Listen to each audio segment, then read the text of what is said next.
Hello YouTube, it is me, Raina, and I am back, and I'm here to talk about more about The Last of Us, but not the show itself, but just a reaction to episode 3. If you have not seen, I have done episode reviews of 1 through 4 on The Last of Us. If you have not seen those, go and watch them. I promise I do not spoil the game in those, but I might spoil something here. So if you have not played the video game or watched a playthrough or walkthrough, you might want to click off this video. But if you don't want to learn more, considering that it's very pertinent to this topic, please stay on and listen to me.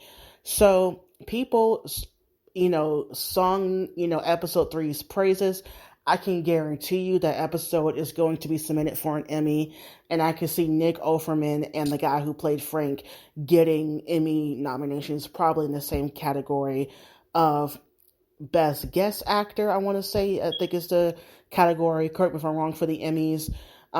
Multiple, I could just see it. The show itself is going to get Emmy nominated, but that episode most definitely is going to get nominated, and maybe some episodes down the line that I think are going to be recognized too. But then you had the other side, of course, what I'm going to talk about. I made videos about this topic before when it comes to a certain section of not just YouTube, but the internet, who are just so right-wing and so just out of order. It's just infuriating and hilarious at the same time. It's hilarious because they make no sense, actually. People were angry that the episode focused so much on Bill and Frank, even though in that part of the story, we do meet Bill in the game. People are like, oh, they forced homosexuality, and oh my God, and oh, it's so woke, the last of woke, and oh my God, the gay. It's like, first of all, for one thing, it's heavily hinted and insinuated in the game that Bill is gay. Now, we didn't get anything explicit in the game. We can fault the writing on that or whatever, but it's almost stated there. But also, really, in that scene, in the truck scene, Ellie does find, some gay porn that Bill had. So it's heavily insinuated that Bill, was gay and was with Frank in the game.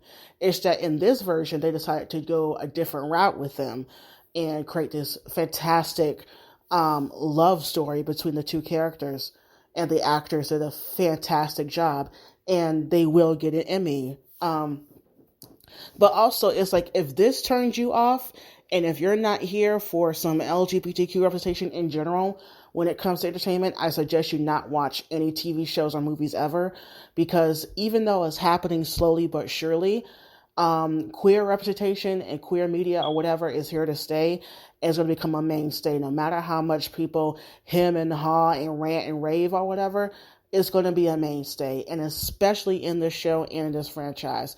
Because an episode coming up, something's going to be revealed about Ellie in the episode called Left Behind. And once again, these same people are going to be angry. I'm going to spoil something in 3, 2, 1. Ellie is gay. We all knew this.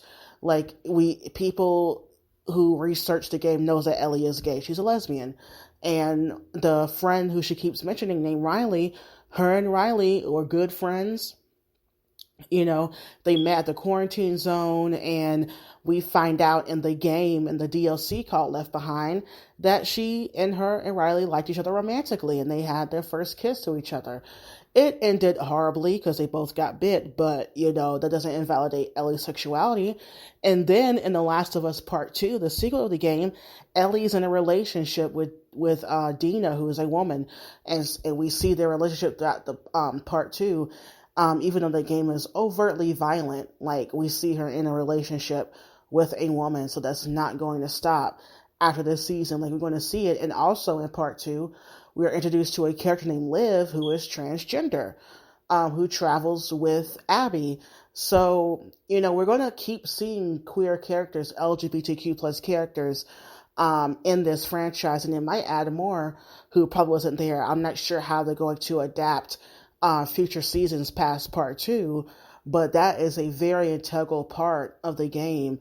Even in the second part of the game, we get to see either was an LGBT plus library or was a section of a library. So clearly the developers of the game, the creators of the game, are LGBTQ friendly. And so we're going to keep on seeing that, not just in The Last of Us, but like I said, in media overall. Once again, it's happening slowly but surely, but it's going to keep happening. And people who make endless YouTube videos, endless tweets, blogs, wherever you people sprout their hate, they're just screaming into a void. Like, they stole a word called woke from us African Americans who we used back in the civil rights movement to rally us against segregation and Jim Crow. And they bastardized it. Like, they always bastardize our language and basically anything that we had to make up and assimilate because we were brought over here as slaves. It always goes back to that. Maybe think I'm reaching, but I'm not, because that word was specifically used by us and for us. And now the word has been bastardized and unfortunately lost all meaning. And so, people who are calling it woke or whatever, it's just to cover up their racism, their homophobia, their transphobia, any isms, any obias, obics, whatever you want to call in dictionary.